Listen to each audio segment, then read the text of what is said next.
Pendant un match d'improvisation, les joueurs, les officiels, les entraîneurs et le public utilisent du matériel pour assurer le bon déroulement du spectacle. Puisque le concept original de l'impro-match est une combinaison de théâtre et de hockey, on peut voir l'influence de ce dernier sport sur le type d'équipement utilisé et sur son apparence.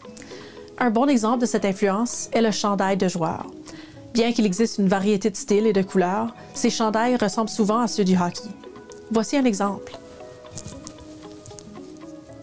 Tous les joueurs d'une même équipe portent un chandail de la même couleur. À l'avant du chandail, on y trouve typiquement le logo de l'école, de l'équipe ou de la ligue.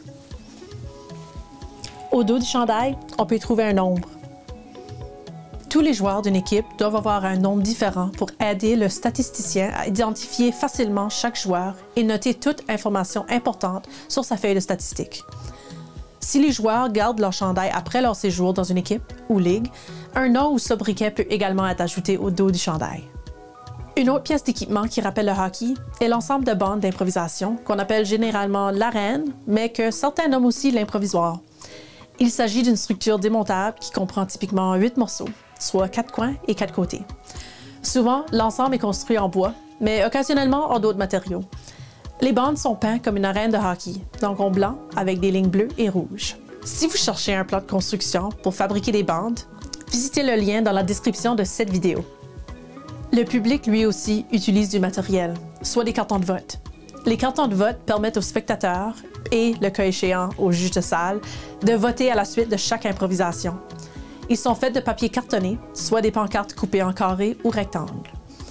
Il est nécessaire d'avoir des cartons de vote de 2 couleurs différentes, soit une couleur assignée à chacune des équipes en jeu. Chaque spectateur reçoit un carton de chaque couleur.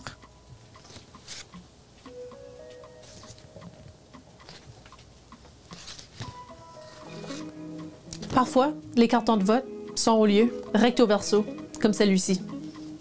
Ces couleurs doivent être faciles à distinguer l'une de l'autre et être les plus visibles que possible dans une salle avec peu d'éclairage sur le public.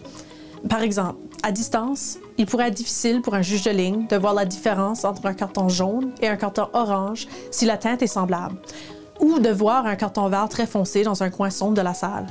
Souvent, on utilise des cartons de vote rouges et bleus. Maintenant, parlons du matériel destiné aux officiels. Parmi les outils d'arbitrage, il y a d'abord le sifflet. Il permet à l'arbitre d'indiquer le début et la fin des procédures d'un match. Le sifflet est donc nécessaire au maintien du rythme et du déroulement du spectacle. En improvisation, on utilise un sifflet à timbre moyen ou grave, puisque sa sonorité est plus appropriée aux espaces fermés dans lesquels on joue typiquement des matchs d'improvisation, comme des salles de spectacle, auditoriums ou salles de classe. Le son grave ne dérange pas les oreilles des personnes dans le public ou sur scène.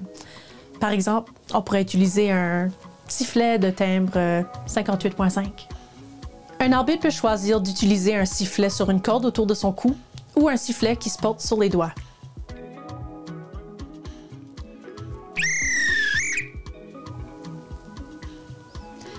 Des sifflets peuvent être fabriqués à partir de différents matériaux, donc si vous êtes allergique à un métal, il y a d'autres options pour vous. Le chronomètre permet de mesurer la durée d'une improvisation afin d'être certain que le carton thème soit respecté. Il permet à l'arbitre de signaler le temps restant à l'improvisation en cours aux joueurs en jeu, sur le banc et à leurs entraîneurs.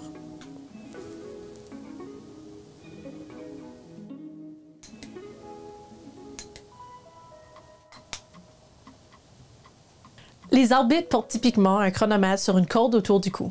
Ceux-ci libèrent leurs mains pour tenir les autres outils d'arbitrage ou faire leurs tâches. Idéalement, les boutons du chronomètre permettant de commencer la minuterie, de l'arrêter ou de tout remettre à zéro sont facilement accessibles puisque l'arbitre doit appuyer cette séquence de boutons rapidement et fréquemment. Avant le début d'une improvisation comparée, les capitaines de chaque équipe en jeu rencontrent l'arbitre au centre de l'arène pour le lancer de la rondelle. Le résultat détermine quelle équipe peut choisir si elle joue en premier ou en dernier. Celle-ci est une rondelle de hockey avec une couleur différente de chaque côté, chacune assignée à une équipe en jeu. Comme les cartons de vote, les couleurs utilisées doivent être faciles à distinguer l'une de l'autre. Souvent, un côté de la rondelle sera rouge et l'autre bleu. L'arbitre utilise un gazou afin de signaler une punition pendant une improvisation, permettant aux joueurs de faire des ajustements en cours de route et aux statisticiens de noter les punitions. Typiquement, les arbitres vont choisir un gazou en métal comme celui-ci.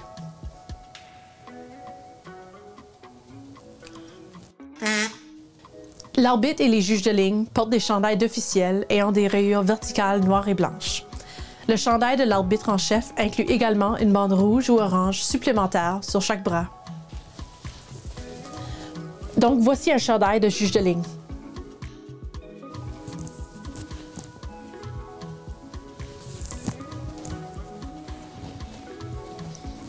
Et celui de l'arbitre en chef.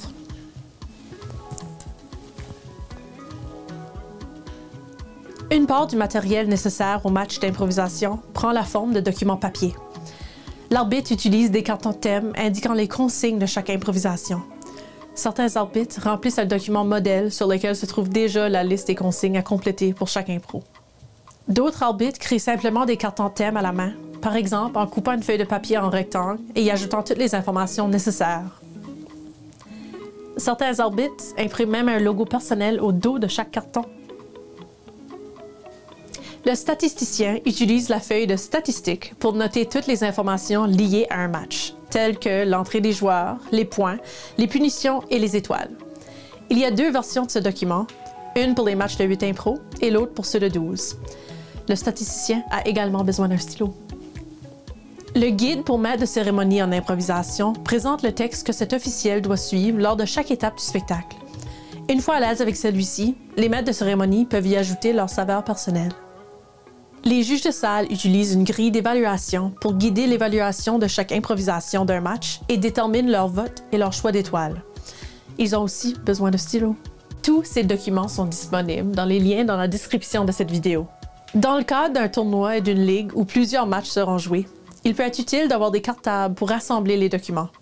Par exemple, un cartable destiné à la table de statistiques pourrait contenir les feuilles de statistiques, le guide pour le maître de cérémonie, un exemplaire des règlements, l'horaire des matchs, l'horaire des officiels, et ainsi de suite. Les juges de salle peuvent également se servir de cartables contenant les grilles d'évaluation.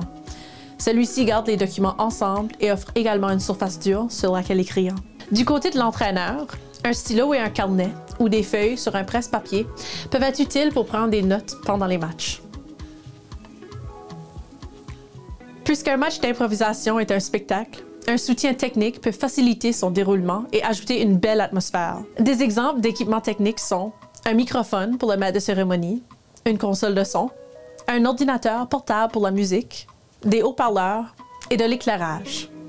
Si la salle n'a pas déjà des sièges intégrés, vous pouvez installer des chaises pour le public et devez, de toute façon, en positionner à gauche et à droite de l'arène pour les joueurs des deux équipes. Pour les officiels, vous aurez besoin d'une table et des chaises pour le maître de cérémonie, le statisticien et le responsable de la musique, et une chaise pour chaque juge de ligne. Et au besoin, une autre à la table d'accueil à l'entrée de la salle. S'il y a des frais d'entrée ou que vous acceptez des dons, vous pouvez utiliser par exemple une petite caisse pour recevoir l'argent comptant. Bien sûr, tout cet équipement n'est pas nécessaire dans tous les contextes, ni absolument obligatoire pour présenter des matchs. Par exemple, vous pouvez jouer sans bande ou avec des alternatives. L'équipement peut s'accumuler avec le temps. Ne vous empêchez donc pas de jouer s'il vous manque quelque chose.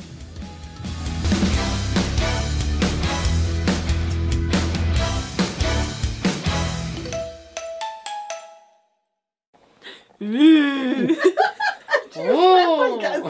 Non, non, le gazou fait ce son-ci.